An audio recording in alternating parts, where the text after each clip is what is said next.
Biografi Prilly Latukonsina didamel ku kelompok 3. Anggota kelompokna nyaeta nu kahiji Alma, nu kadua Laila, jeung nu katilu Herniwan. Identitas tokoh: Prilly Latukonsina lahir di Bogor 15 Oktober 1886. Anjeunna mangrupakeun artis, panyanyi, sarta presenter anu populer di Indonesia. Prilly ngamimitian karirna di dunia hiburan minangka pamilon acara reality show. Asal-usul kulawargi: Prilly mangrupakeun anak sulung ti dua sadulur, hasil pasangan Reja Latukonsina anu asalna ti Ambon sareng Uli Julita anu berketurunan Sunda. Anjeunna gaduh saurang adi lalaki anu namina Raja Latukonsina.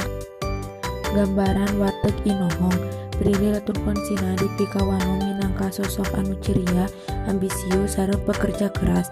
Anjeunna ngagaduhan kepribadian anu ramah sareng deukeut ka fans, anu nyieun anjeunna jadi panutan pikeun generasi muda.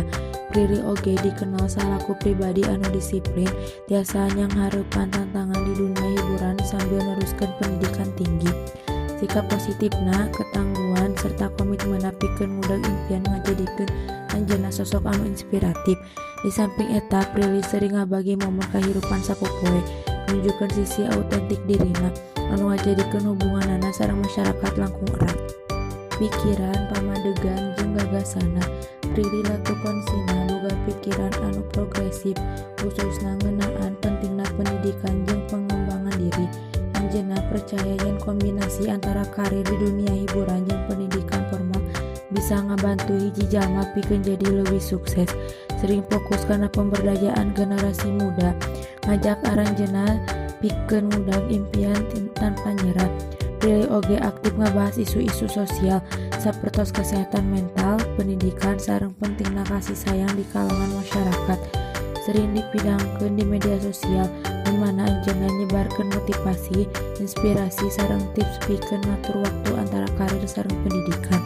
Prilly oge sering ngadukung program-program amal, nunjukkeun komitmenna pikeun ngabantu masyarakat.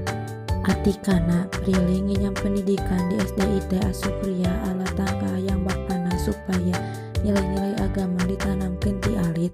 Sanggeus lulus, Prilly neruskeun pendidikan di SMP Negeri 4 Tangerang jeung SMA Negeri 7 Tangerang. Tapi alatan kesibukan di dunia hiburan nalika SMA, Prilly mutuskeun pikeun homeschooling di Kaseto.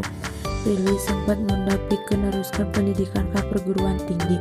Dina tahun 2017, anjeunna ngamimitian kuliah di London School of Public Relations jeung jurusan ilmu komunikasi. Di tengah kesibukan di dunia hiburan jeung bisnis, Prilly hasil ngalengkepan kuliahna pas waktu dina tahun 2021.